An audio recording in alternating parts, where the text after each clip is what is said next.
Tonight we travel to a place outside of time, a stone tower on a lonely rock, surrounded by the endless, breathing sea. Our journey begins in the heart of a storm, before we drift back to learn the sacred routines of a keeper's life. We'll read letters that were never answered, listen for phantom ships in the fog, witness the terrible beauty of a shipwreck, and explore that final, quiet transformation, when a man ceases to be a keeper of the light and becomes the light itself. Our light from this tower will travel far, its beams sweeping across dark water to find you. In the comments below, we would love for you to tell us where our light has found you. It is a beautiful thing to see the names of towns and countries, a quiet constellation of listeners gathered in the same darkness, watching the same distant flame. If you enjoy calming, late-night journeys through history like this one, you might consider subscribing. I make these long bedtime documentaries to help you drift off while still learning something new in a soft and sleepy way.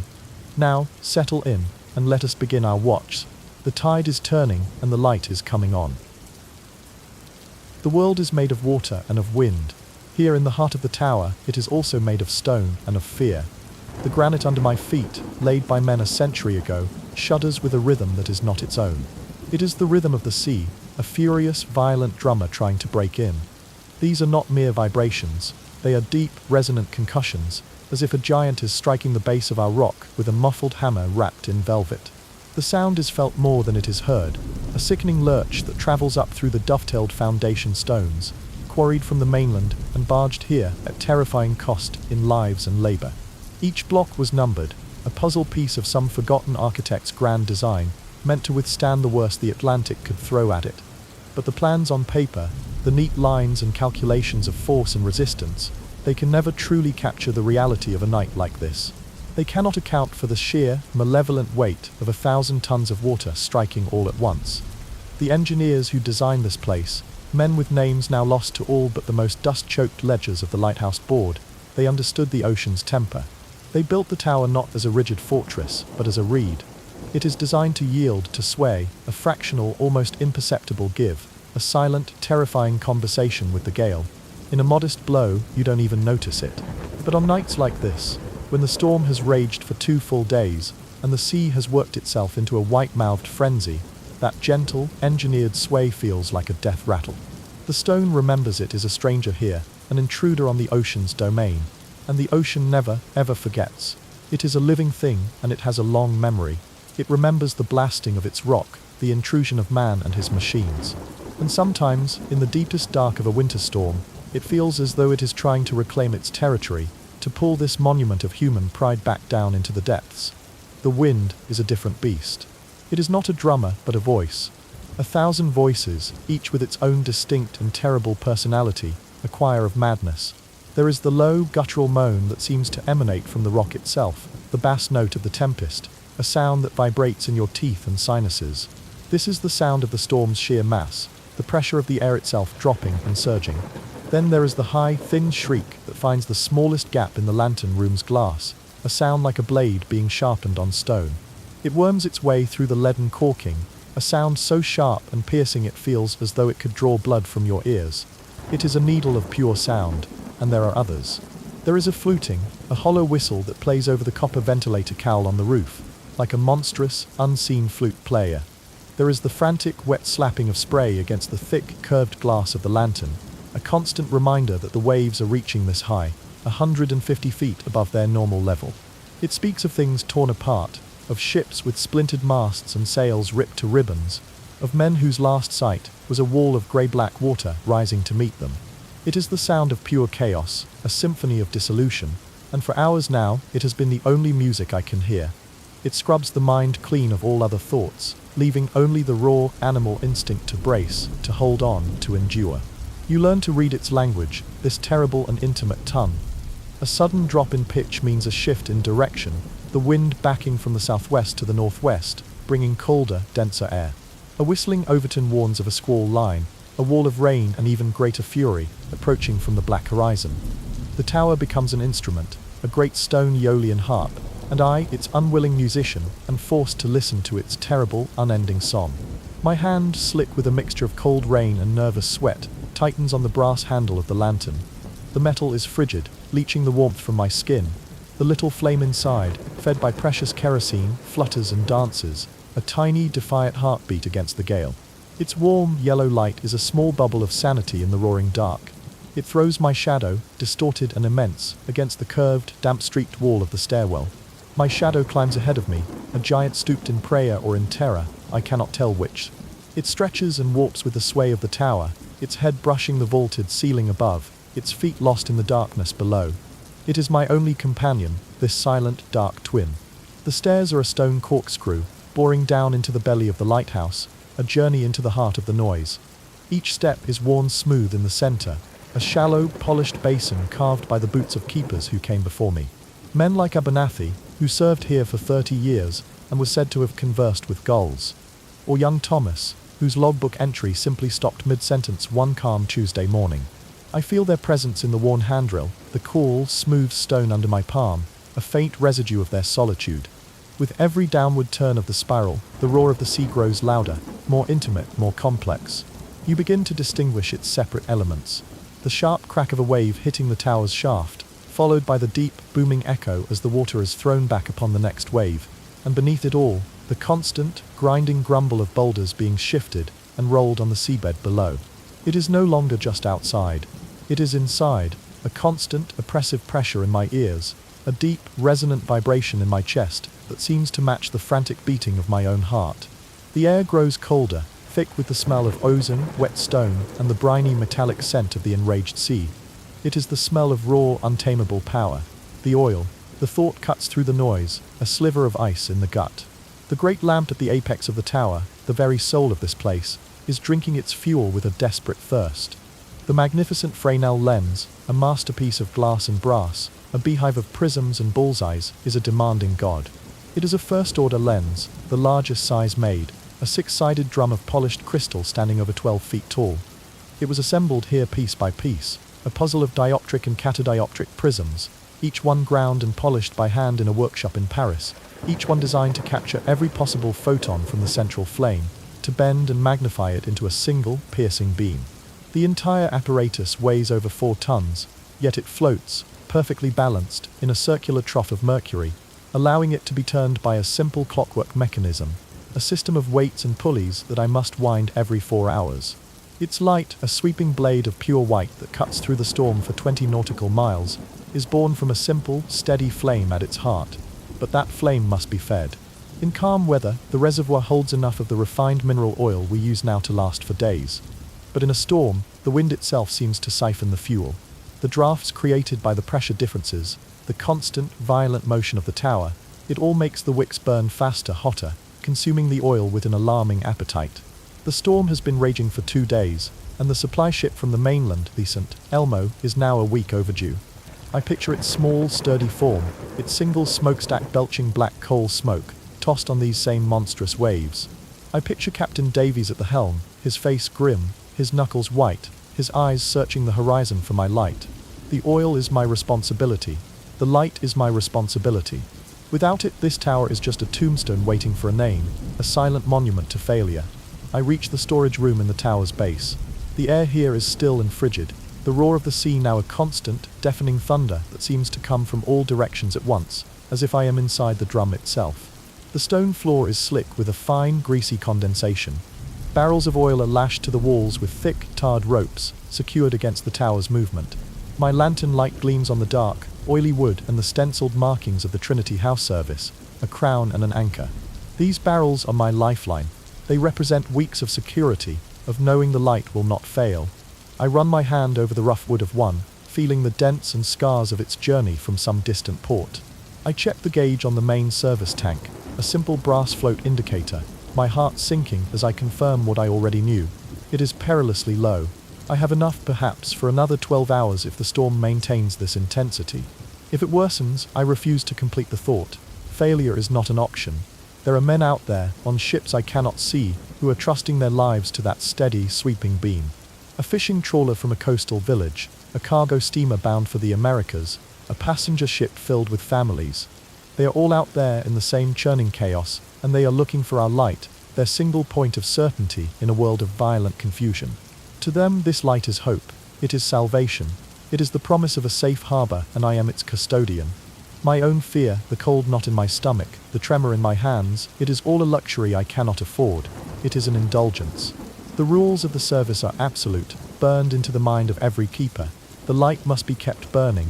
It is the first and last commandment. My own life is secondary to that of the flame. I must make the oil last. I must keep the flame alive, for as long as the light burns, this tower has a purpose. And so do I slowly, almost imperceptibly at first. A change begins. It is not a lessening of the storm's power, not yet, but a shift in its character, its voice. The lulls between the most violent gusts grow longer, stretching from a few frantic seconds to a full minute, then two. In these brief pockets of relative quiet, new sounds emerge from the symphony of chaos. The frantic, high-pitched shriek of the wind softens to a mournful, resonant moan. The percussive slam of the waves against the rock is replaced by the long, deep, gravelly rumble of water dragging back across the shoals, a sound like a giant clearing its throat. I can hear the steady, rhythmic drip of water inside the walls, a sound that was completely swallowed before, each drop now landing with the clear chime of a tiny bell. My own breathing, which had been ragged and shallow for hours, suddenly sounds deafening in the comparative silence. I can hear the blood pounding in my ears. The tower still shudders, but the movements are less jarring, less violent. They are more like the slow, deep breathing of a great beast settling into a profound sleep. The storm is not over, but it is breaking. Its fever has passed. The worst is done. And in the quiet spaces between the retreating howls of the wind, my thoughts, for the first time in 2 days, are my own again. No longer compressed and consumed by the immediate primal need to survive, my mind begins to drift, to unspool, to wander away from the cold stone and the dwindling oil. It floats backward, back through the years, back to the very beginning. Back to the day I first saw this place, this lonely finger of rock and stone, bathed not in the fury of a storm, but in the pale, quiet, golden light of an autumn afternoon. That first day, the sea was a sheet of hammered silver, placid and indifferent under a high, thin sky. The journey out from the mainland was a quiet affair. The chugging of the supply boat's single-piston engine a steady, reassuring heartbeat against the vast silence of the water. I remember standing at the rail, watching the coastline recede, the little fishing village with its slate-roofed cottages, and its plume of wood smoke shrinking until it was just a smudge, a final, fading link to a world I was leaving behind. The air itself felt different out here, cleaner, sharper, scoured by wind and salt until it was stripped of all familiar scents. It smelled of nothing but cold water and distance.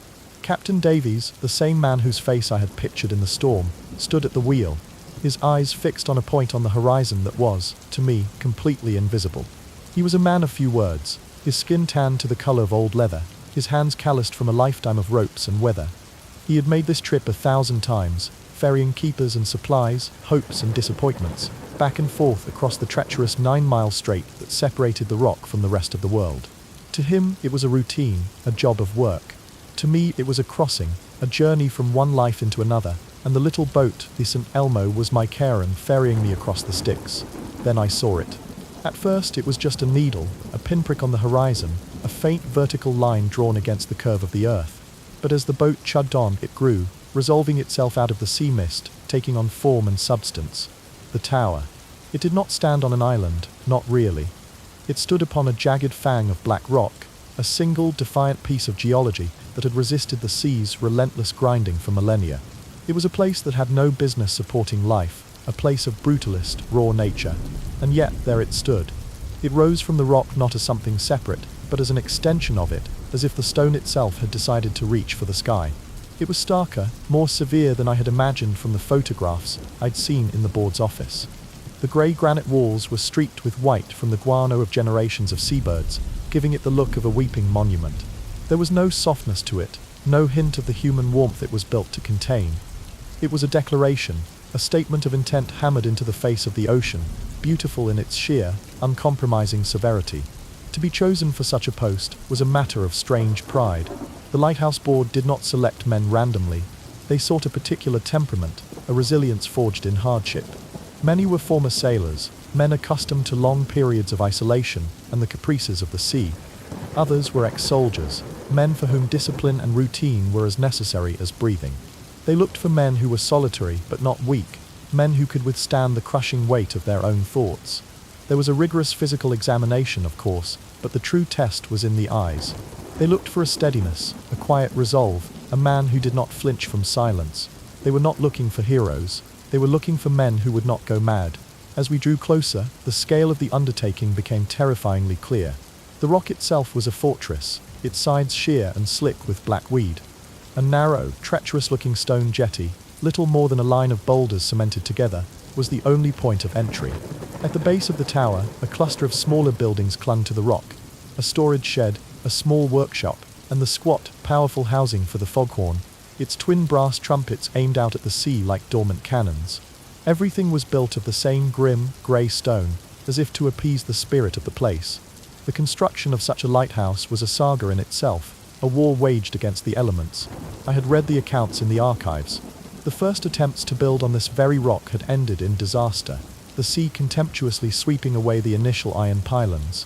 The final tower, the one that now stood before me, took a decade to complete.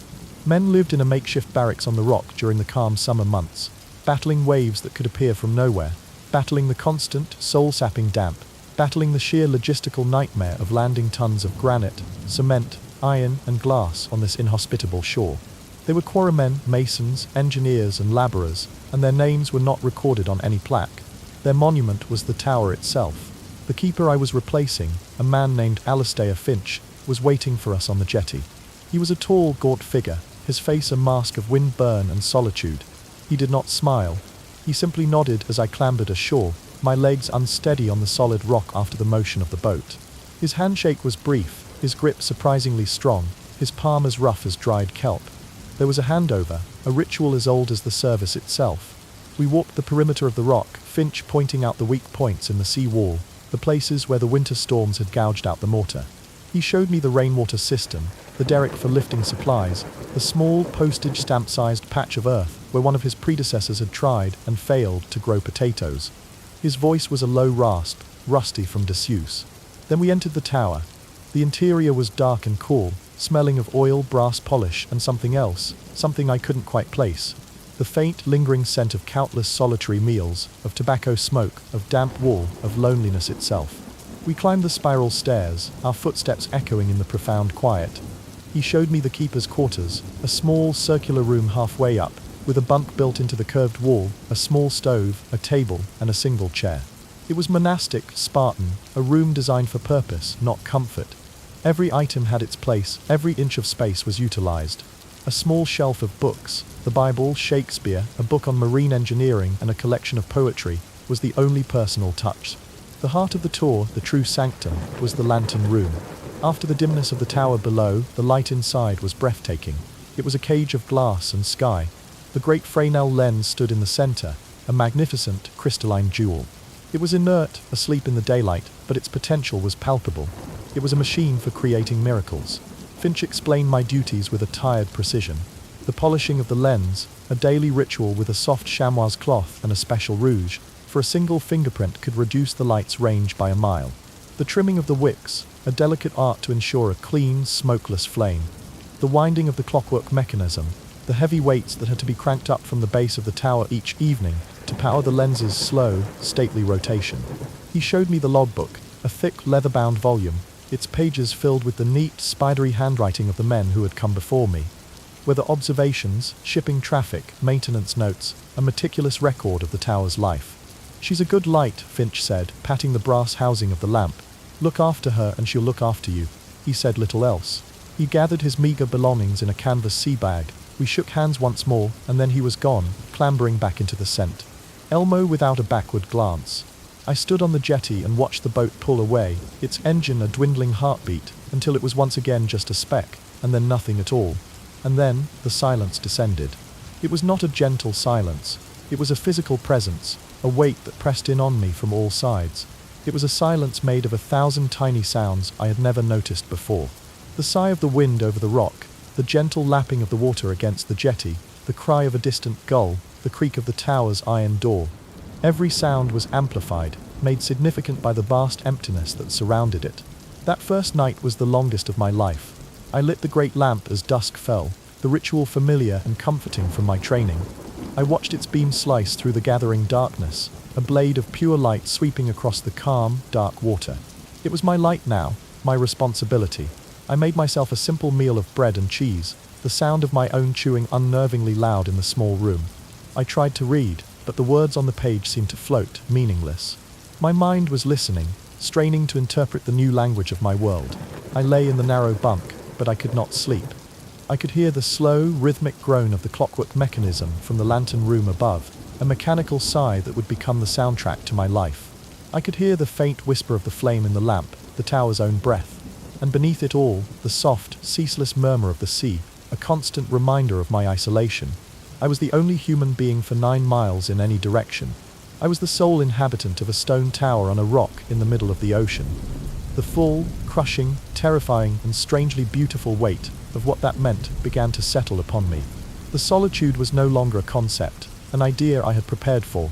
It was real. It was in the air I breathed, in the stone beneath my feet, in the vast, star-filled darkness outside my window, and it was just beginning. Time in the world beyond the rock is measured by clocks and calendars, by appointments and deadlines, by the frantic, clattering rush from one obligation to the next. It is a linear, unforgiving master, a system of fractured moments that are always slipping away. Here, time is a different element altogether. It is cyclical, tidal, geological. It is measured by the slow, majestic swing of the tide, the twice-daily breath of the ocean rising and falling against the rock. It is measured by the sun's grand, silent arc across the sky, a celestial clock of impossible scale and precision. It is measured by the slow, deliberate turning of the seasons, marked not by dates on a page, but by the changing color of the sea, the arrival of migratory birds, and the subtle shift in the angle of the evening light. Here one does not race against time. One learns to inhabit it, to move within its ancient, unhurried rhythms. The routine is the bridge between my own fleeting human existence and this deep, eternal clockwork. It is the scaffolding that holds the mind together against the immense, crushing pressure of the silence and the sea. It is a prayer, a meditation, a series of small, repeated acts that give the days their shape, their purpose, and their sanity. Without the routine, a man would simply dissolve, his sense of self eroding like the sandstone cliffs under the winter waves, his thoughts becoming as formless and chaotic as the fog. The day begins not with the jarring clang of an alarm, but with a subtle shift in the quality of the light, a message read by the body long before the mind is fully awake. The deep, impenetrable black of the ocean night, a velvet absolute, softens at its eastern edge to a bruised, episcopal purple. This slowly gives way to a soft, pearlescent grey, the colour of the inside of an oyster shell. This pre-dawn light, faint as a memory, filters through the thick glass of the porthole in the sleeping chamber, and it is the only signal I need. My body's own clock, long since liberated from the tyranny of mechanical time, is now perfectly attuned to this solar rhythm. The air is always cold, a damp, penetrating chill that has settled deep into the marrow of the stone walls overnight. It is a cold that feels ancient, a cold that the small stove can never fully defeat. The first act of the day is to coax that stove back to life. The scrape of a long sulphur match against the rough ignition strip, the sharp, acrid smell, and the hopeful, tentative whoosh as the carefully laid kindling catches fire. These are the first sensory anchors of the morning, small, defiant sounds and smells against the vast quiet. As the iron plates of the stove begin to tick and groan with expanding heat, a small circle of warmth begins to push back against the chill. A tiny domestic sun rising in the heart of the tower. The true work, the sacred work, begins at sunrise. The first journey is always upwards, a slow, deliberate pilgrimage up the 144 steps of the iron spiral staircase to the lantern room, the sanctum. As the first sliver of the sun's disk breaches the horizon, painting the sea with a stroke of molten gold, the great lamp must be extinguished. This is a moment of profound transition, a formal ceremony of handing the watch from the artificial light of man to the natural light of God. The flame, a brilliant white mantle of incandescent paraffin vapor, is carefully turned down, the pressure released, and it vanishes with a soft sigh. Immediately, a thick canvas curtain, known to keepers as the lamp gown, is drawn around the entire lens apparatus. This is not for modesty, but for its survival. The magnificent Fresnel lens, this beehive of crystal, is a colossal magnifying glass. If left exposed, the morning sun's rays, focused by its powerful prisms, would concentrate into a beam of searing intensity at the focal point, a beam hot enough to crack the central lamp's glass chimney, scorch the delicate wick assembly, or even set the entire lantern room ablaze. The tower, which guards ships from fire on the sea, could be consumed by a fire of its own making, a victim of the very physics it employs. Once the lens is shrouded and safe, the morning's most sacred duty begins, the cleaning. This is not housekeeping, it is a form of worship. Every single prism, every bullseye, every piece of the magnificent glass puzzle that Augustin Jean Fresnel conceived to save the lives of sailors must be polished to a state of absolute perfection. I have a small, dedicated kit for this. Soft, lint-free chamois cloths, a finer silk cloth for the final polish, and a small tin of jeweler's rouge, a fine red powder of iron oxide. The work is slow, meticulous, and utterly absorbing, a form of active meditation. I work my way around the lens, section by section. I breathe on a prism, creating a small, fleeting bloom of condensation, and then polish it away with the chamois until the crystal is so clear it seems to dissolve into the air itself. A single fingerprint, a speck of dust, a film of salt spray carried up on the wind, any imperfection can refract the light, creating a ghost in the beam, and more critically, diminishing its power and its reach by miles. That 1 mile difference could be the difference between a ship finding safe passage and a ship finding the rocks.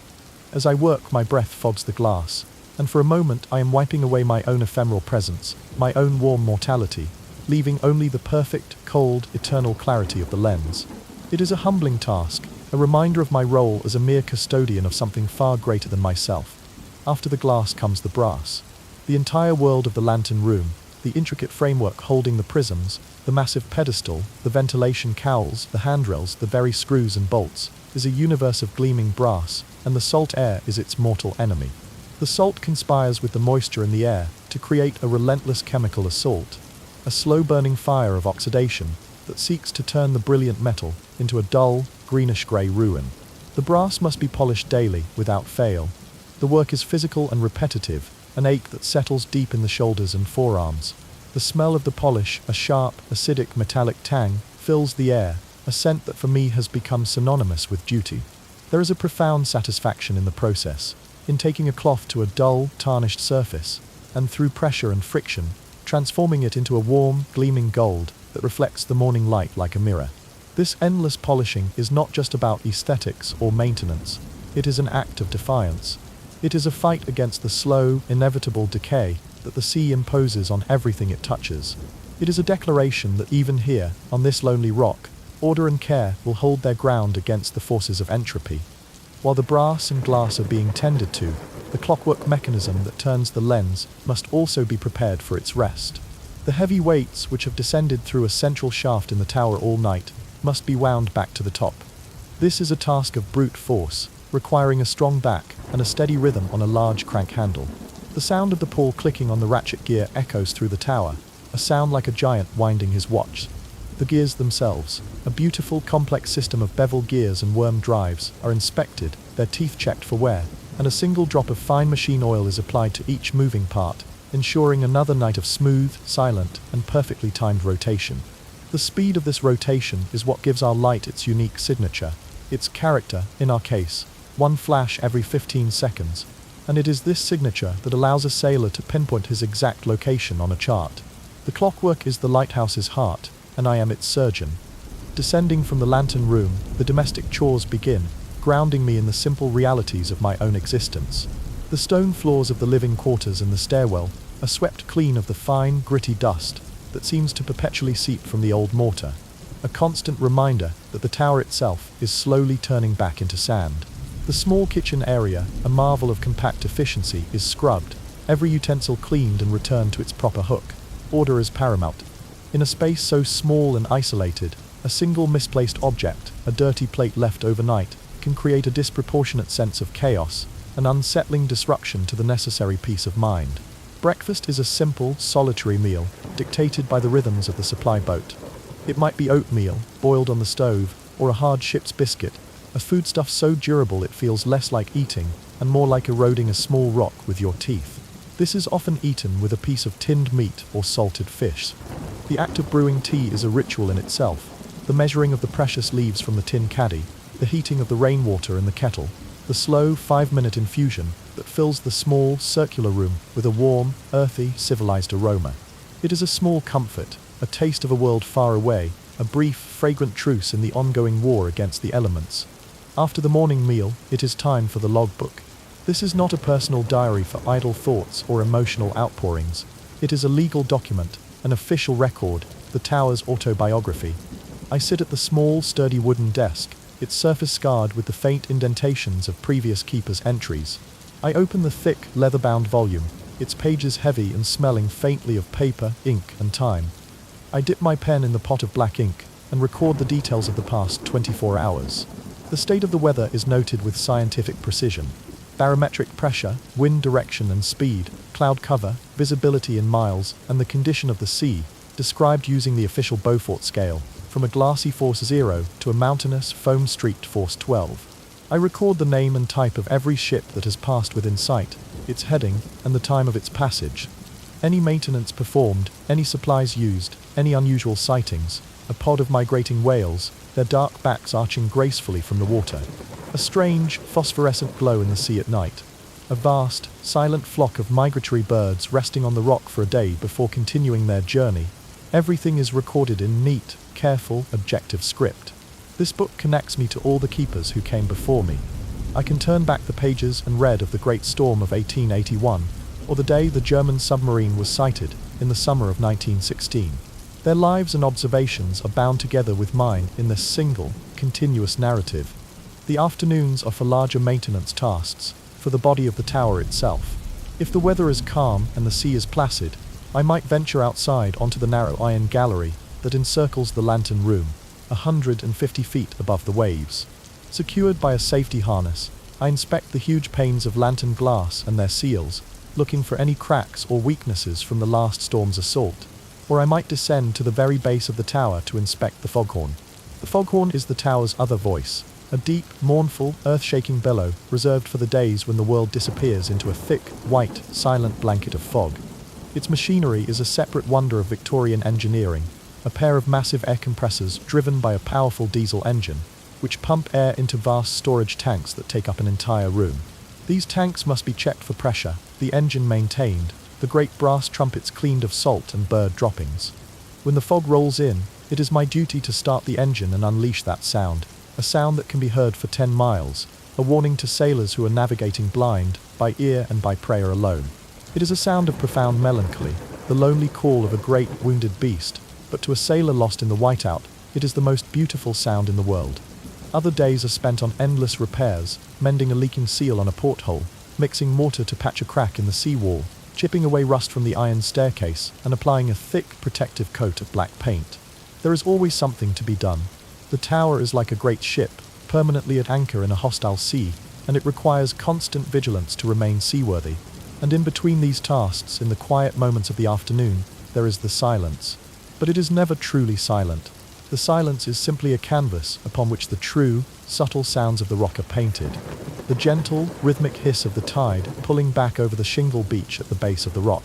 The constant, soft whisper of the wind as it moves around the curve of the tower, a different creature entirely from the screaming demon of the storm. The sharp, percussive bark of the seals from the colony on the lower ledges, a sound like old men coughing. The chattering, clicking, complex language of the gulls that wheel and soar around the tower as if it were their own personal mountain. I have learned to distinguish their calls, the high, sharp cry of alarm, the softer, more guttural call for a mate, the frantic, greedy squabble over a fish. These sounds become my companions, the inhabitants of my solitary world. The silence is not an absence of noise, but an absence of human noise. It is a space that allows the world to speak in its own voice. And in that space, my own thoughts have room to breathe, to expand, to settle. The routine keeps the mind from spiraling into the darkness of insanity, but it is the silence that allows it to wander, to reflect, to simply be. As dusk begins to fall, the routine comes full circle, returning to its sacred purpose. I climb the stairs one last time for the day's most important duty. The canvas lamp gown is untied and carefully folded away. The wicks of the great lamp are trimmed with surgical precision. The paraffin reservoir is topped up, the pressure pumped into the tank. Then, with a turn of a valve and the scratch of a match, the lamp is lit. It catches not with a flicker, but with a soft, deep whoosh as the vaporized paraffin ignites, and the delicate silk mantle begins to glow with a fierce, unwavering, brilliant white light. The clockwork mechanism is engaged, and with a soft, almost inaudible click, the great 4-ton lens begins its slow, majestic, silent rotation. I watch it for a few moments, standing inside the great jewel, as the sweeping beam of light cuts its silent, powerful path across the darkening sea. My work for the day is done, the light has taken over the watch, and as I descend to my small room for the night, the tower is alive above me, its heart beating steadily, its eyes scanning the horizon, a faithful, silent guardian in the immense and lonely dark. The routine of the tower is a fortress against chaos, its walls built of polish and oil, of logbooks and machinery. It governs the body, it occupies the hands, it gives a predictable rhythm to the sun and the moon. But there is a part of the self that the routine cannot touch. There is a silence deeper than the quiet between the waves, a solitude that the cry of the gulls cannot fill. It is in this profound stillness that the need for connection, the ghost of human conversation, begins to stir. And so, a new ritual is born, one not found in any lighthouse board manual. It is the ritual of the letter.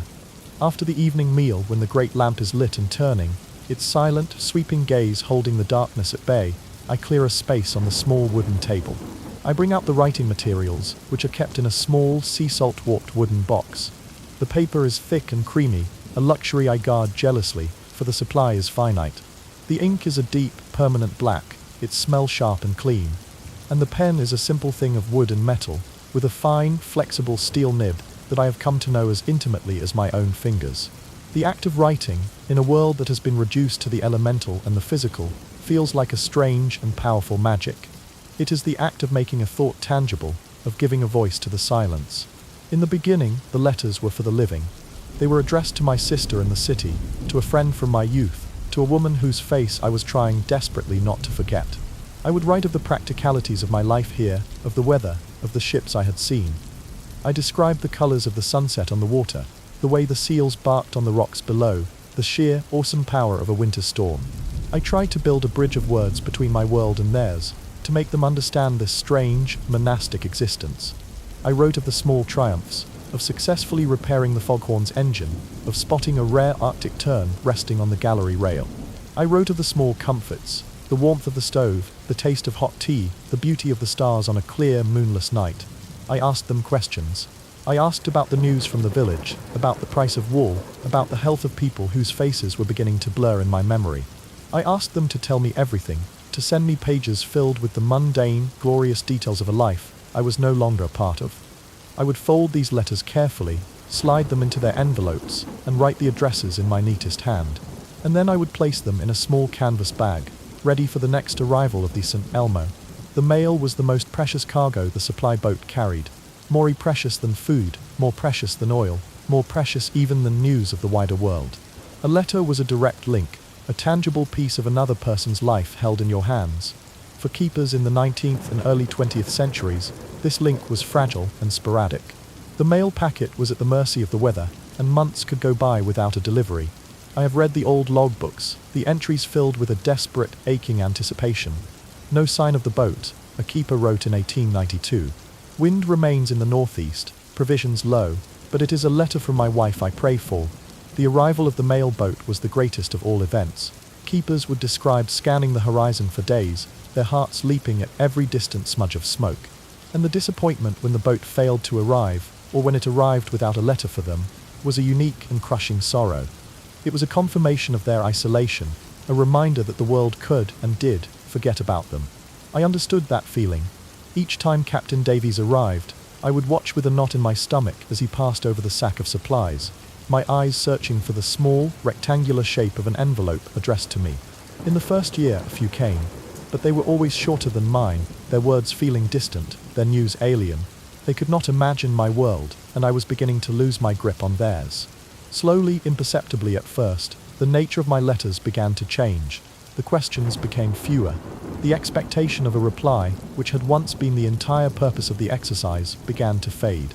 The act of writing itself became the point.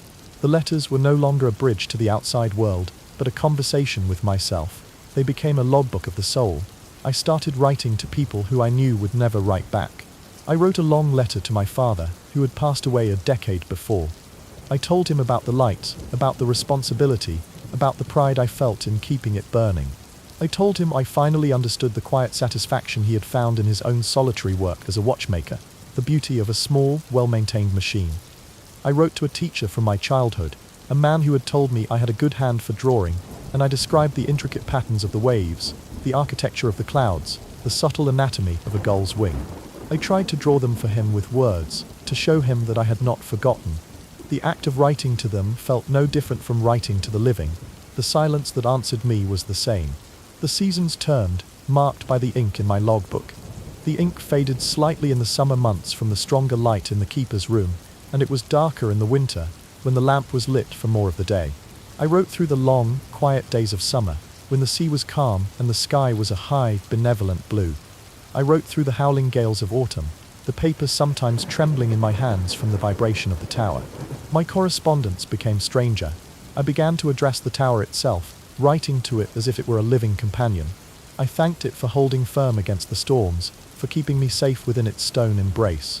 I wrote to the sea, sometimes in anger, cursing its destructive power, and sometimes in awe, praising its terrible, indifferent beauty.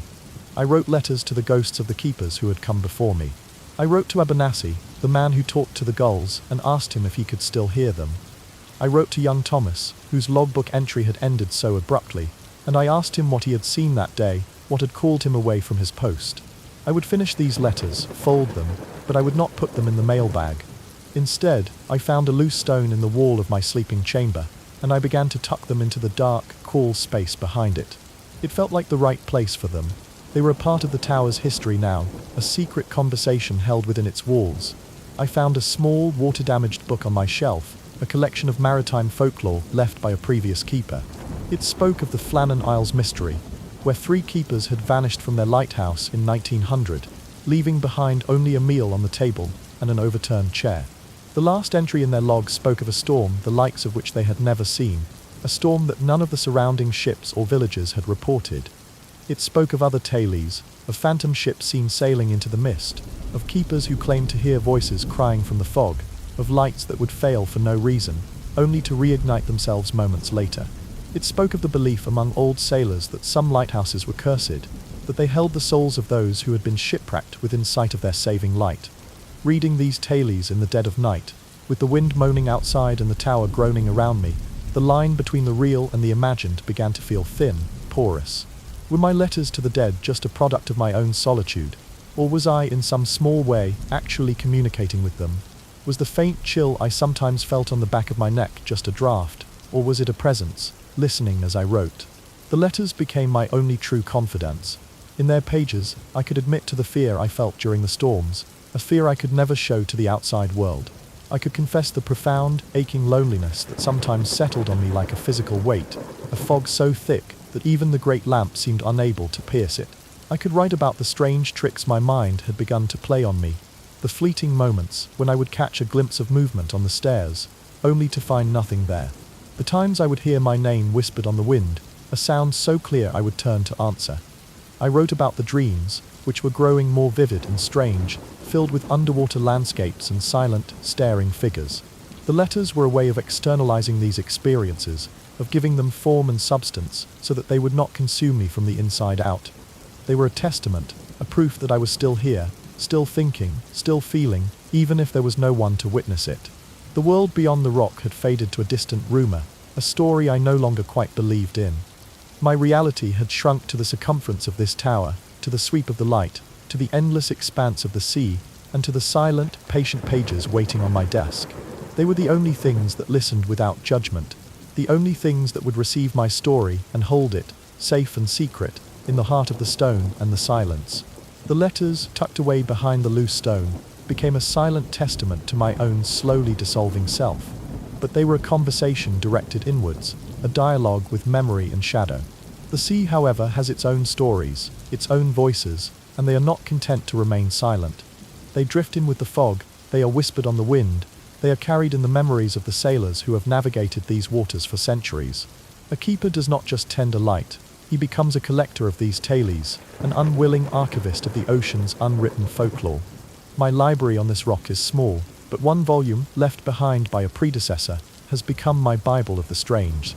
It is a thick, cheaply bound collection of maritime lore, its pages warped and stained by damp, smelling faintly of mildew and brine. Its title is long faded, but its contents are a catalogue of the fears and beliefs of men who spend their lives balanced on the thin line between the living world and the vast, unknowable depths. It is in this book that I found a name for the unease that sometimes settles on the tower, a context for the whispers that I had tried to dismiss as tricks of the wind. The book explains that for a sailor, the world is governed by omens and portents. Superstition is not a weakness, but a necessary tool for survival. a way of imposing a narrative of cause and effect onto a world of pure, terrifying chaos. To kill an albatross, for instance, is to invite a curse upon your ship and all who sail on her, for the great birds are believed to carry the souls of drowned mariners. A cormorant perched on a church steeple in a coastal village is a sign of a death at sea. Whistling on deck is forbidden, as it is said to whistle up a storm, challenging the wind itself, and there are benevolent signs too. The strange, ethereal glow of St. Elmo's fire, a plasma discharge that can make the masts of a ship appear to be alight with a ghostly blue or violet flame, is seen as a sign of divine protection, a promise of safe passage through the storm. Dolphins swimming alongside a ship are a sign of good fortune. These beliefs are a language, a way of reading the world, of finding meaning in the flight of a bird or a change in the light. They are the accumulated wisdom of generations who knew that their lives depended on understanding the moods of the sea. But the book's most compelling, most chilling chapters are those that deal with the ghosts. The sea, it seems, is a poor keeper of the dead. It is too vast, too restless to serve as a proper grave. And so the spirits of those lost to its depths are said to linger, forever bound to the waters that claimed them. The most famous of these is the Flying Dutchman, the phantom ship doomed to sail the oceans for eternity, never able to make port. Sailors for centuries have reported seeing her, a spectral galleon with tattered sails, often glowing with a ghostly light, an omen of certain doom for any who cross her path. But there are other, more local phantoms. The book tells of the grey man of the sea, a spectral figure seen walking on the waves before a squall. It speaks of the voices of the drowned, cries for help that seem to come from empty water on a calm day, luring rescuers to their own demise. And it speaks of the lights, the mysterious ghost lights or corpse candles that are said to hover over the water where a shipwreck is about to occur, or where a body lies submerged. Reading these tales alone in the tower, with the wind pressing against the glass and the sea churning below, is a powerful experience. The line between folklore and possibility begins to blur. The tower itself, a solitary spike of stone in the midst of this vast, haunted expanse, feels less like a fortress and more like an antenna, perfectly tuned to receive these strange, spectral broadcasts. And I have begun to have my own experiences, my own encounters that I cannot easily explain away. It began with sounds. On still nights, when the air is heavy and the sea is quiet, I have heard footsteps on the iron staircase below me. Not the familiar tread of my own boots, but a different gait, slower, heavier, with a slight dragging quality. I would freeze, my heart pounding, straining to listen. The steps would ascend for a time, then simply stop. I would force myself to take my lantern and go down to look, my hand trembling, only to find the stairwell empty, silent, the air still and cold. I have tried to rationalize it. It is the sound of the tower settling, of the iron contracting as it cools. It is the echo of a wave hitting the base of the rock in a peculiar way. It is a trick of my own mind, a mind starved of human contact. But the explanations feel thin, unsatisfying. The sound is too specific, too deliberate, too much like a footstep. Then there are the visual phenomena. A fleeting shadow in the corner of my eye as I work in the lantern room, a flicker of movement that vanishes when I turn to face it. I have dismissed this as a floater in my own eye, or a bird passing swiftly by the window. But on one occasion it was more. I was in the small kitchen area, preparing my evening meal. The sun had set, and the only light was from my small kerosene lamp on the table. As I turned from the stove, I saw, for the briefest of moments, the figure of a man sitting in the single chair at the table. He was a dark shape, a silhouette against the dim light from the porthole, his head bowed as if in exhaustion. It was not a dream, not a trick of the light. It was a solid, three-dimensional presence. I cried out a strangled gasp and stumbled backward, dropping the pan with a deafening clatter. And in that instant he was gone. The chair was empty. I stood there for a long time, my heart hammering against my ribs, the smell of burnt food filling the small room. I searched every inch of the tower, a frantic, pointless exercise. I was, as always, completely alone. I have tried to find an explanation in the tower's history. The logbooks record the deaths of 3 keepers within these walls. One, a man named Michael, fell from the gallery during a winter storm in 1878 while trying to clear ice from the lantern glass. His body was washed away and never recovered. Another, a keeper in the 1920s, died of a sudden heart ailment, his body only discovered a week later by the crew of the supply boat. And then there is the story of young Thomas, the one whose logbook entry ended mid-sentence. The official record states he was lost at sea, presumed to have been swept from the jetty while fishing. But the folklore book tells a different story. a rumor passed down from other keepers. It says that Thomas had become convinced that his predecessor, the man who had died of the heart attack, had never left the tower. He claimed to hear the man's voice, to see him on the stairs. The book suggests that Thomas did not fall, but that he walked into the sea, unable to bear the ghostly companionship any longer. Is it his heavy, dragging footsteps I hear on the stairs at night? Is it his exhausted shade I saw sitting in my chair? The solitude changes you. It softens the boundaries of the mind. It opens you up to possibilities that a person living in the busy, noisy world of men would dismiss in an instant. Is this tower haunted, or am I simply being haunted by my own isolation? Perhaps there is no difference. Perhaps a place that has absorbed so much solitude, so much silence, so much longing and fear, inevitably develops a memory, a consciousness of its own. Perhaps the tower itself is dreaming, and I am simply a character in its long, slow, stone dream. The superstitions of the sea no longer feel like quaint old tales to me. They feel like a field guide to the world I now inhabit. I find myself observing the gulls with a new intensity, looking for a sign in their flight patterns. I listen to the wind not just for its meteorological meaning, but for a voice, a whisper of intention. I am no longer just the keeper of the light. I am the keeper of the stories, the watcher of the shadows, the listener at the threshold between the world of the living and the vast, restless memory of the sea. And on nights when the fog rolls in, thick and white and silent, and I sound the mournful, bellowing horn out into the blank emptiness, I am no longer certain if I am warning the ships away from the rocks, or if I am calling the ghosts home. The ghosts and the letters are creatures of the mind, born of silence and solitude. They are the internal weather of this place, but the light is the rock. It is the anchor of my reality, the unblinking, unwavering center of my world. It is more than a machine, more than a duty. In the profound and all-encompassing loneliness of the tower, the light becomes a companion. It is a living presence with its own breath, its own voice, its own steady, rhythmic heartbeat. It does not speak in words, but in the language of physics and fire, of polished crystal and relentless rotation. To tend to it is not a chore, it is a conversation, a partnership.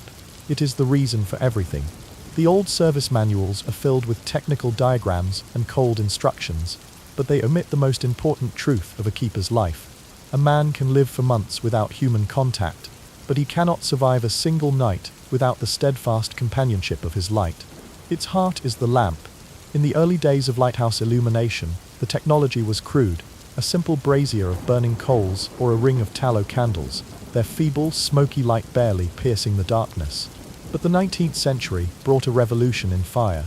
Our lamp is a direct descendant of that revolution, a multi-wick paraffin vapor burner. It is a complex and temperamental beast, a marvel of controlled combustion. It works by forcing paraffin, or kerosene, under pressure from a large tank in the room below into a heated vaporizing tube. The hot, gaseous fuel is then forced into a chamber where it mixes with air and is directed upwards into a silk mantle. This mantle, a delicate ash-white web of cerium and thorium oxides, does not burn itself, but incandesces when heated, glowing with a fierce, brilliant white light that is many times brighter than a simple open flame. The light it produces is steady, pure, and almost silent, a contained star burning in the heart of the lantern room. But it is a demanding star. It requires constant pressure, which must be hand-pumped into the fuel tank every hour. It requires wicks that are perfectly trimmed and clean. And it requires a constant, vigilant eye, for a slight drop in pressure or a speck of dirt in the fuel line can cause the light to sputter and dim, a catastrophic failure in the making. The air in the lantern room is always warm, thick with the smell of hot metal, polished brass, and the faint, oily scent of vaporized paraffin. It is the smell of the light's own breath, a scent that has permeated the very stone of the tower and the fabric of my clothes. It is the scent of my life's work. If the lamp is the heart, then the great Fresnel lens is the soul. Before Augustin-Jean Fresnel, a brilliant and unassuming French physicist, lighthouse illumination was a story of waste. Most of the light from a lamp simply radiated outwards in all directions, with only a tiny fraction being directed towards the horizon where it was needed.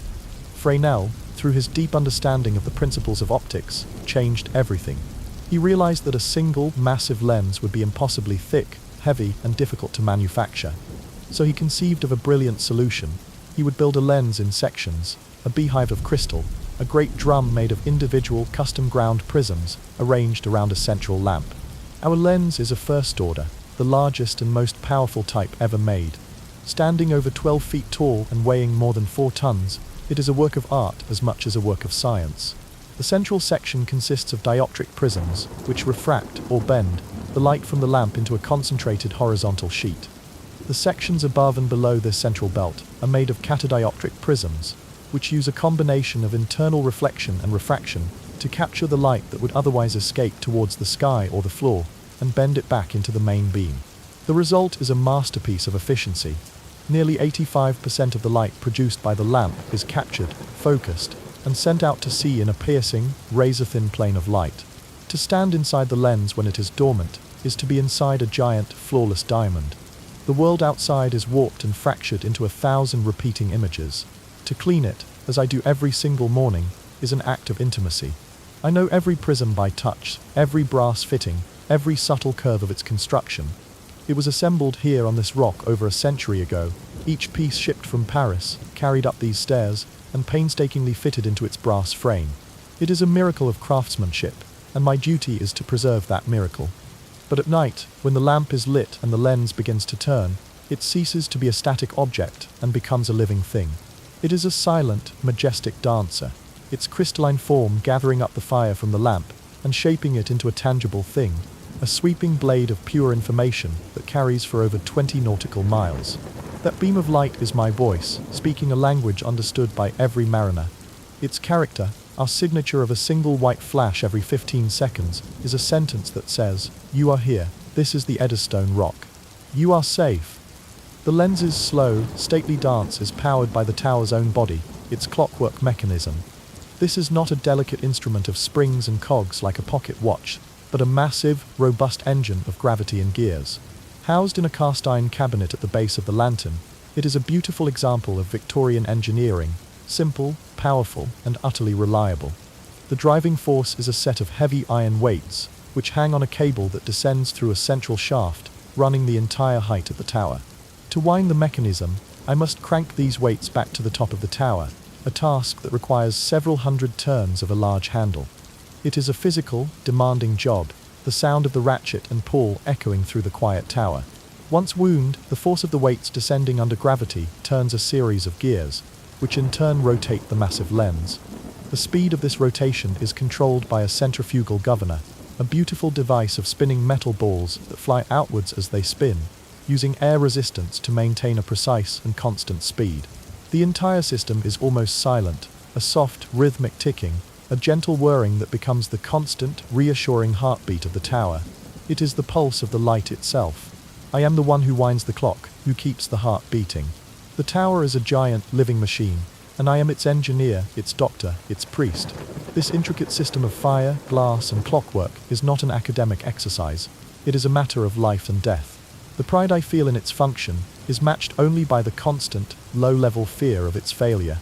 Every keeper knows the stories, the cautionary tales that are passed down like folklore. The story of the Royal Charter, a steam clipper that was wrecked off the coast of Anglesey in 1859, within sight of a lighthouse, whose lamp had been extinguished by the force of the storm, taking over 450 souls with it. The stories of ships lost in the fog because a foghorn's engine failed to start. These are the ghosts that truly haunt a keeper's mind. They are the reason for the relentless polishing, the constant checking of fuel lines, the meticulous record keeping. My pride in the light is not the pride of ownership. It is the pride of a guardian, a sentinel. On a clear night, I can sometimes see the distant flash of another lighthouse, a brother keeper, 20 miles down the coast. We will never meet, we will never speak, but we are members of the same silent order. We are a chain of trust, a network of promises kept across the dark water. The sailors on the ships that pass in the night, they do not know my name. They do not know of my solitude, of my fears, of the letters tucked behind the stone. But they know my light, they trust it, they bet their lives on its steady, predictable flash. To fail in that trust is the only sin a keeper can commit. And so the light must stay on. It must. It is a moral imperative, a sacred vow made not in a church, but here, in this tall stone cylinder, to the sea and to the sky, and to the unknown men who are guided by its beam. My own life, my comfort, my very existence, is secondary to that single, sweeping, silent promise. I am the light's keeper, but in a much deeper sense it is my keeper. It keeps me sane, it keeps me grounded, it keeps me human. The pride a keeper takes in his light is a fragile thing. It is a belief in order, in the power of a steady beam and a predictable rotation to hold back the chaos of the sea. For years, this belief can sustain you. You watch the ships pass in the night, their lights blinking in reply to yours, a silent, courteous conversation across the water. You see the fishing boats heading out at dawn and returning at dusk, and you feel a part of their sturdy, reliable world. You come to believe that as long as your light is burning, as long as the lens turns true, you are an absolute guarantee of safety. You are the fixed point in their turning world, the pole star made of stone and fire. But this is a comforting fiction. The sea is older than any promise, and its power is absolute. And sooner or later, every keeper who stands along watch is forced to learn the most humbling lesson of all: you are not a savior. You are only a witness. The first time I saw it happen, it was not in a storm. There was no screaming wind, no mountainous waves to blame. The sea was as calm as a millpond, the sky a starless, hazy black. A thick fog had rolled in at dusk, a silent, creeping thing that swallowed the world, deadening all sound and stealing all light. I had started the foghorn, its deep, mournful bellow sounding every 2 minutes, a sound that seemed to be absorbed by the thick, wet air. I was in the lantern room, peering out into the oppressive whiteness. The light itself seemed to struggle, its powerful beam hitting the wall of fog and diffusing into a useless, luminous cloud. In such conditions, a ship's captain is navigating blind, relying on a compass, a clock, and the grim arithmetic of dead reckoning. He estimates his speed, calculates the time, and prays that his position on the chart corresponds to his position on the unforgiving sea. He listens for the foghorns of other vessels, and for the unique character of the lighthouse horn that will tell him he is near the treacherous rocks. I heard the ship's steam whistle long before I saw any sign of her. It was a high, anxious sound, closer than it should have been. Too close. I could tell by the tone that it was a small coastal tramp steamer, probably carrying coal or timber from one port to another, a workhorse of the sea. Her captain was likely lost, disoriented in the fog, searching desperately for my signal. He was sounding his whistle, hoping for an echo, hoping for a reply. I left the lantern room and scrambled down to the gallery with a handheld signal lantern, a powerful paraffin lamp with a shutter mechanism. I began flashing a warning, the universal signal of short, rapid flashes, trying to pierce the fog, trying to scream a warning in the language of light. But it was like shouting into a feather bed. The light was swallowed.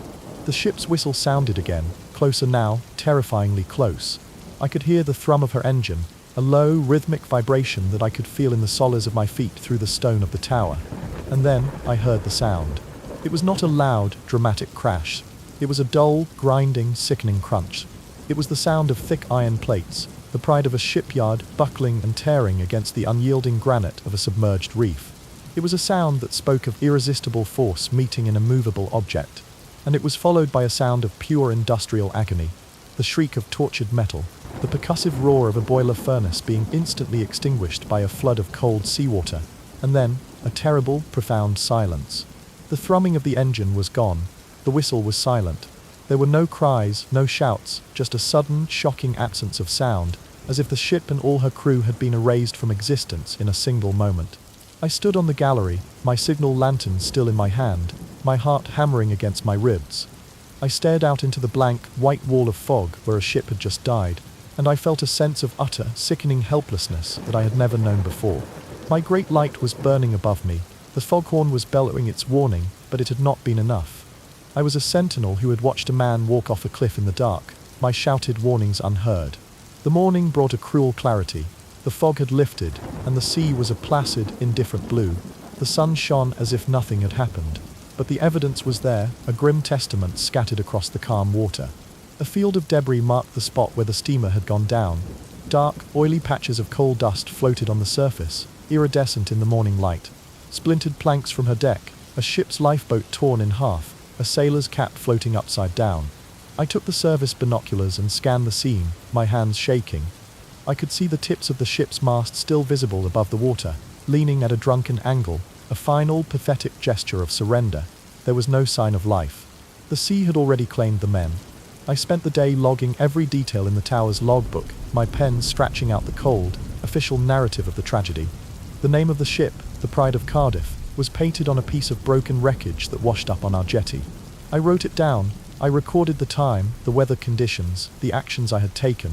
It felt like writing an obituary for a stranger.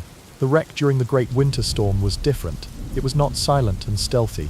It was a Wagnerian opera of chaos and terror. The sea was a maelstrom, the wind a physical force that threatened to tear the lantern from the top of the tower. I was on watch, my entire being focused on keeping the lamp burning true, when I saw her lights. It was a three-masted schooner, her sails long since ripped to shreds, driving helplessly before the storm. Her lights were tiny, frantic sparks in the overwhelming darkness, sometimes visible on the crest of a monstrous wave, sometimes disappearing for terrifying minutes in the trough.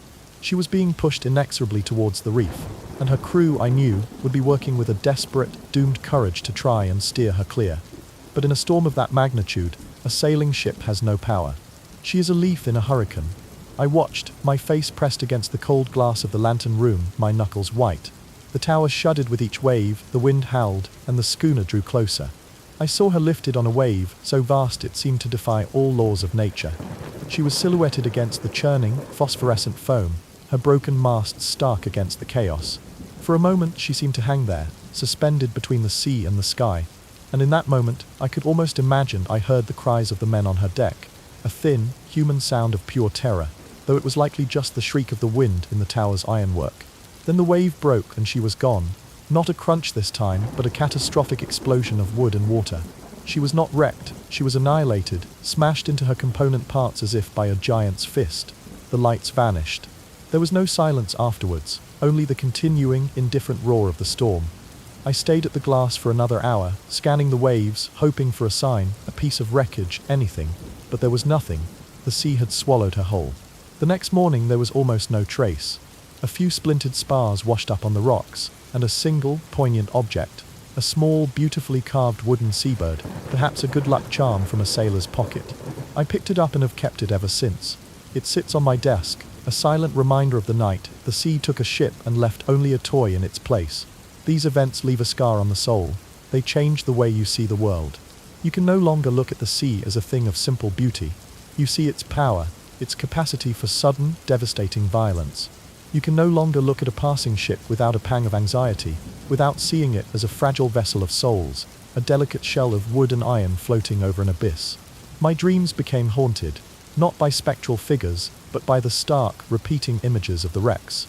I would dream of the Pride of Cardiff, hearing that awful, grinding crunch over and over. I would dream of the schooner, seeing her lights wink out in the darkness.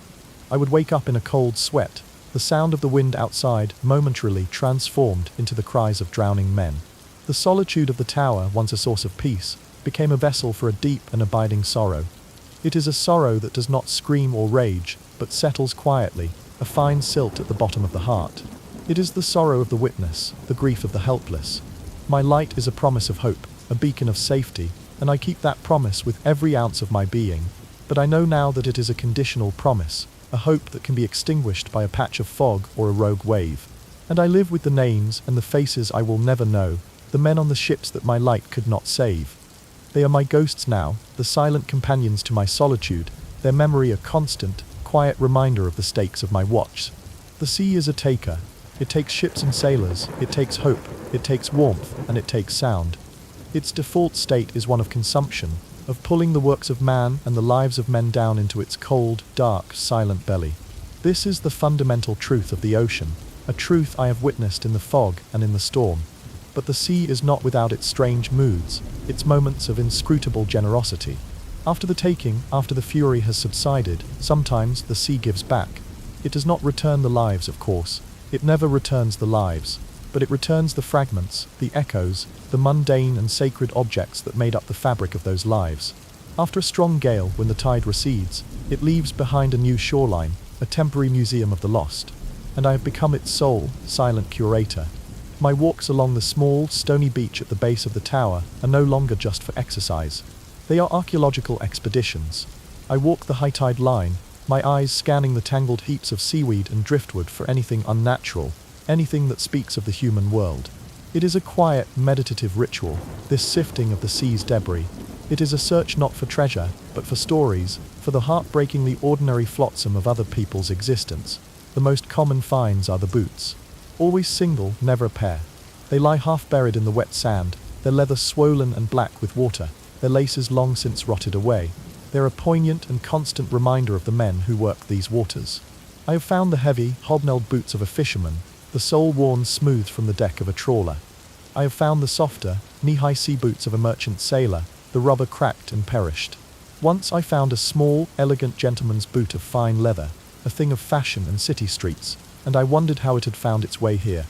Had its owner been a passenger on a great liner, leaning over the rail on a calm evening, only for a rogue wave to claim him? Or had his ship met a more violent end? The boots are the most personal of the common finds. They retain the shape of their owner, the ghostly impression of a foot, the unique pattern of wear from a particular gait.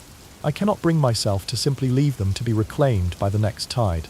I have a small, grim collection of them lined up against the wall of the storage shed, a silent, mismatched congregation of the drowned. They are a monument to the feet that will never again walk on dry land. Then there are the bottles. The sea is littered with the glass of centuries. I find them in all shapes and sizes, their surfaces often frosted and opalescent from the constant tumbling in the sand and salt. There are the dark green, thick-walled wine bottles of the 18th century, their crude, hand-blown forms full of imperfections, bubbles of air trapped within the glass. There are the elegant, torpedo-shaped soda bottles of the Victorian era, designed to be stored on their side to keep their corks wet and swollen. I find small, delicate medicine bottles of a pale, ghostly blue, which once held tinctures and quack remedies, their labels long dissolved, their promises of a cure unfulfilled. Each one is a small time capsule. The science of identifying them is a study in itself, a field known to collectors as sea glassing. The color, the shape, the presence of a pontil mark on the base, all these are clues to its age and origin. But here they are not collector's items. They are simply empty vessels, their contents drunk or spilled, their purpose served. They are the empty skulls of small celebrations, of moments of relief from pain, of simple thirsts quenched on ships that are now gone. Most are empty, but some, the most precious and terrible of all, are not. The practice of sending messages in bottles is an old and curious one, a strange act of faith in the random currents of the ocean. The Greek philosopher Theophrastus is said to have used them in 310 BC to prove that the Mediterranean was formed by the inflow of the Atlantic. In the age of sail, they became a desperate, last-ditch effort by shipwrecked mariners to send a final word to the world. A hastily scribbled note of farewell, a plea for prayers, corked in a bottle and thrown into the waves with the slimmest of hopes that it might one day wash ashore. I have found 3 such messages in my time here. The first was a simple note of hope. It was in a modern, screw-top bottle, and the letter inside was dry and perfectly preserved. It was from a young girl named Lily, written in a child's looping cursive. She wrote that she was on a great ship with her family, sailing to America. She described the swimming pool, the endless food, the stars at night.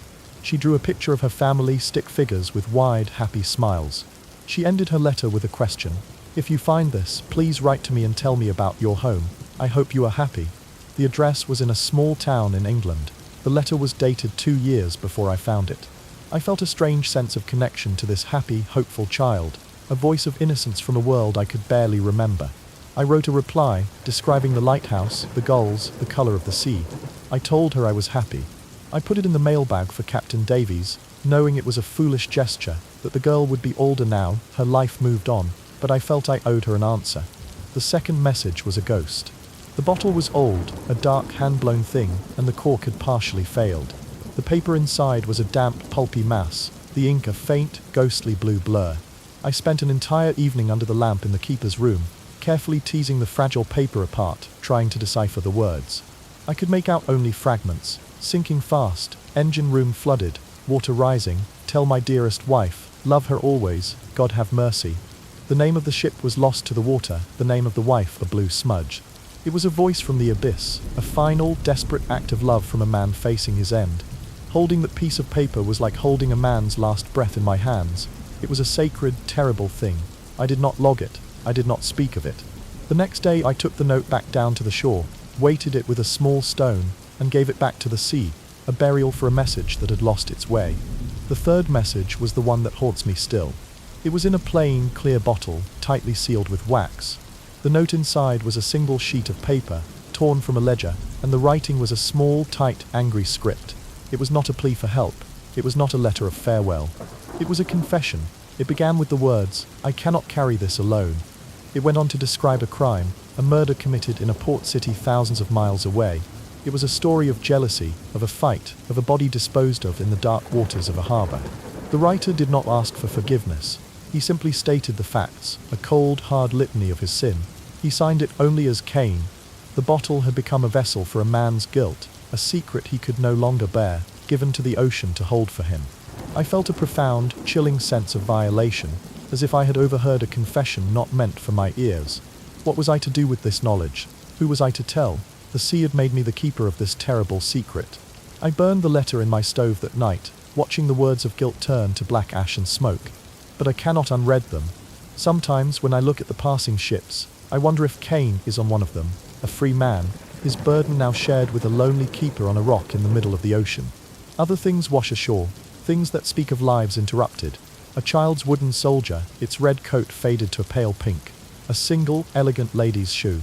A leather-bound book of poetry, its pages swollen into a solid, unreadable block. And the bones, not human bones, thankfully, though I always feel a cold dread when I see a white shape in the distance. They are the bones of the sea's own creatures. The massive, porous vertebra of a whale, as large as a stool, a piece of a creature so immense it is hard to comprehend. The delicate, intricate skulls of seabirds, the jawbone of a seal, its teeth still sharp. These objects are a reminder that death is not just a human tragedy here, it is the constant, natural state of things. And then there was the strangest find of all. After a particularly violent equinoctial storm, I found a silver pocket watch nestled in a bed of kelp. It was not tarnished. Its crystal was not broken. I picked it up and it was still ticking. I opened the back and there was no inscription. It was a beautiful, anonymous, impossible object. I took it back to the tower, my mind reeling with questions. How could it have survived the sea? Who did it belong to? I placed it on my desk, its steady, quiet ticking a companion to the turning of the lens. I fell asleep that night to its sound. When I woke in the morning, it was gone. I searched every inch of the tower. I emptied every drawer, looked under the bunk, checked every pocket. It had simply vanished. There was no explanation. It was not a dream. The small, circular impression was still there in the dust on my desk. The sea had given me a perfect, impossible mystery, and then, just as mysteriously, it had taken it back. These things, these fragments and ghosts and impossible objects, they are my congregation. They do not ease the solitude. They deepen it, they texture it, they populate it with the silent, unknowable stories of the world beyond the rock. There is a point in a man's solitude, a threshold that is crossed without ceremony or recognition, after which the world is never the same. It is not a sudden break, not a snap of the mind, but a slow geological shift, a continental drift of the soul. It is the point at which the silence ceases to be an external condition and becomes an internal one. It infuses the blood, settles in the bones, and begins to fundamentally reshape the architecture of the self. The routines, the ghosts, the letters, the wrecks, they are all events that happen within the solitude. But the silence is what the solitude is made of, and its long-term effects are more profound and transformative than any storm or spectral vision. It does not drive you mad, as the old stories claim. It does something far stranger. It changes the very nature of what it means to be you. The first thing to dissolve is time. In the world of men, time is a river, flowing in one direction, carrying everything with it. Here, time is an ocean. It does not flow, it ebbs and surges, it lies still and glassy, it rises in great, silent tides. The days begin to lose their distinct edges, bleeding into one another like watercolors on damp paper. Was it yesterday I polished the lens, or the day before? Did the supply boat come last week, or last month? The logbook with its neat, dated entries becomes the only objective proof that time is still passing in a linear fashion. It is an anchor to a system of measurement that feels increasingly arbitrary, increasingly alien. My own memory, once a reliable chronicle of my past, has become fluid, unreliable. The events of my life before the tower, the faces of friends, the layout of the town where I grew up, the sound of my mother's voice, have taken on the quality of a dream, a story I once read in a book. The details have softened, the colors have faded. They lack the sharp, high-definition reality of my present existence. I can remember the precise pattern of lichen on a specific rock on the jetty with more clarity than I can remember the face of the woman I once thought I loved. This is not a failure of memory. It is a recalibration. The brain, in its ruthless efficiency, is pruning the neural pathways that are no longer in use, reinforcing those that are essential for survival in this specific environment. The past is no longer essential. The rock, the sea, the light, they are everything. My senses have undergone a similar transformation. They have not merely been heightened, they have been repurposed. My hearing, starved of human speech, has learned a new and far more complex language. I can lie in my bunk at night and listen to the wind, and I can distinguish its many voices as clearly as if they were different people speaking. There is the high, fluting whistle of the wind that comes from the north, a dry, cold sound. There is the low, wet moan of the southwesterly, a sound that carries the taste of rain in it. I can hear the subtle difference between the sound of a wave breaking over a sandy shoal and one breaking over a rocky reef. I can distinguish the cry of a greater black-backed gull from that of a herring gull from a mile away. These are not just sounds, they are information, a constant, subtle stream of data about the state of my world. My sense of sight has also changed. I spend hours simply watching the water, not looking for anything in particular, but just observing its infinite complexity. I have come to see that the sea is never one color, but 1,000 shifting shades of gray, blue, green, and silver. I can see the way the light penetrates the water, the way the currents create subtle, shifting patterns on the surface. My world has shrunk to the circumference of this rock, but within that small compass, I have discovered a universe of detail I had never before imagined. The most profound change, however, is in my relationship with the tower itself. It is no longer a structure of stone and iron in which I live. It has become a part of me, an extension of my own body. I can feel the shudder of a wave striking its base not as an external vibration, but as a jolt in my own spine. I can feel the subtle shift in temperature as a cloud passes over the sun, as a coolness on my own skin. I have begun to speak to it. This did not begin as a conscious decision. It started with muttered phrases of encouragement during a storm. Hold fast, old friend, hold fast, or a word of thanks as I cleaned the lamp. But now it is a constant, quiet conversation. I tell it about my day. I ask it how it feels, and the tower, in its own way, answers. Its groans and creaks are no longer just the sounds of settling stone. They are its voice, its replies to my questions. The steady, rhythmic ticking of the clockwork mechanism is its heartbeat, a sound I can feel in the floor, in the walls, in my own chest. The hum of the lamp is its breath. This is not madness. I am not under the illusion that the tower is a person. It is something deeper than that. It is a recognition of a relationship, a symbiotic partnership. The tower gives me shelter, purpose, a place in the world. I give it care, maintenance, a human consciousness to witness its existence. We are two solitary beings, one of stone and one of flesh, keeping watch together. We are the lighthouse. My inner world, my dream life, has been similarly colonized by the elemental forces of this place. I no longer dream of the past, of people or places from my former life. My dreams have become abstract, sensory, geological. I have dreams in which I am not a man, but a stone at the bottom of the sea, feeling the immense, silent pressure of the water, the slow, patient passage of centuries. I have dreams in which I am a gull, soaring on the wind, seeing the tower from above, a tiny, insignificant speck in the vastness of the ocean. I have had the recurring dream that I am the light itself, that my consciousness is the flame, my body the lens, and that I am sweeping across the dark water in a silent, powerful, eternal rotation. These dreams are not frightening. They're calm, peaceful, strangely liberating. They're the dreams of a mind that is shedding its human-centric perspective, a mind that is slowly, surely, merging with its environment. They are the final stage of adaptation, the point at which the boundary between the self and the world becomes permeable, indistinct. And what of the self? Who am I in this place where there is no one to see me, no one to speak my name, no one to reflect my own identity back at me? I look in the small, tarnished mirror in my room, and the face that looks back is a stranger. I see the lines etched by the wind and the sun, the eyes that are always scanning the horizon, the beard that has grown untrimmed. But the person behind the eyes feels distant. My own name, when I say it aloud, sounds like a foreign word. The concept of I, of a unique, separate self, feels like a piece of clothing that no longer fits, a relic from another life. My identity has been boiled down to its essential function. I am the keeper. My purpose is to keep the light burning. All other aspects of my former self, my opinions, my preferences, my ambitions, my fears, have been weathered away, eroded by the constant, gentle friction of the silence and the sea. I am what I do, and what I do is tend the light. The world I now inhabit is one of pure sensation, of direct experience. The soundscape is the whisper of wind, the crash of waves, the cry of gulls, the creak of iron, the tick of the clockwork, and the sound of my own slow, steady breathing. These are the only voices that matter. My fears of ghosts, of madness, of loneliness, have all receded. They were the fears of a man who was still attached to the other world, a man who was resisting the transformation. Now there is only a deep, profound, and unshakable calm. I have not been broken by the solitude. I have been remade by it.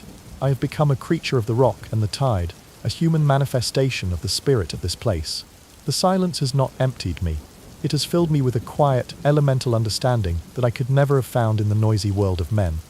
It has taught me that the self is not a fixed point, but a fluid thing, capable of dissolving and reforming, of adapting and evolving, of finding a home in the most desolate and beautiful of places. The silence has changed me, yes. It has taken the man I was and turned him into the man I am, and the man I am is at peace. The mirror in my room is a patch of dull, tarnished silver, a blind eye in a stone wall. I no longer look into it. The face it once showed is a memory of a memory, a ghost from a forgotten story. The man who arrived on this rock, the man who wrote letters, the man who feared the storms and witnessed the wrecks, is gone. He did not die, he did not go mad, he simply dissolved. He was a vessel, and the vessel has been filled with the place itself. The silence, the stone, the sea, the light, they are no longer my environment. They are my consciousness. The distinction between the self and the world, once the most fundamental of all truths, has revealed itself to be the most persistent of all illusions. There is no keeper, there is only the lighthouse. The question of who am I has been replaced by the simple declarative statement, I am, and the I that is this. It is the granite foundation, rooted deep in the ancient rock of the seabed. It is the spiraling iron staircase, the tower's own DNA. It is the great, patient lens, the crystalline, multifaceted eye. And it is the fire, the steady, unwavering flame at its heart. The dream I once had of being the light is no longer a dream. It is the state in which I now exist. My awareness is not located behind a pair of eyes, but within the incandescent mantle of the lamp. I am a being of pure, focused light. My thoughts are not formed in words, but in photons, in waves of electromagnetic energy.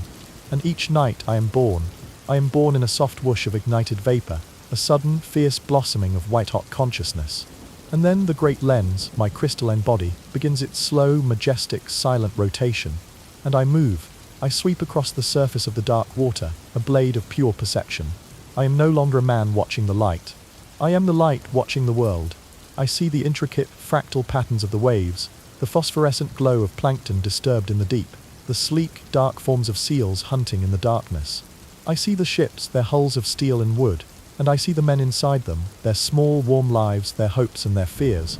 But I see them as a geologist sees layers of rock, with a deep, dispassionate understanding, without judgment or empathy. They are a part of the pattern.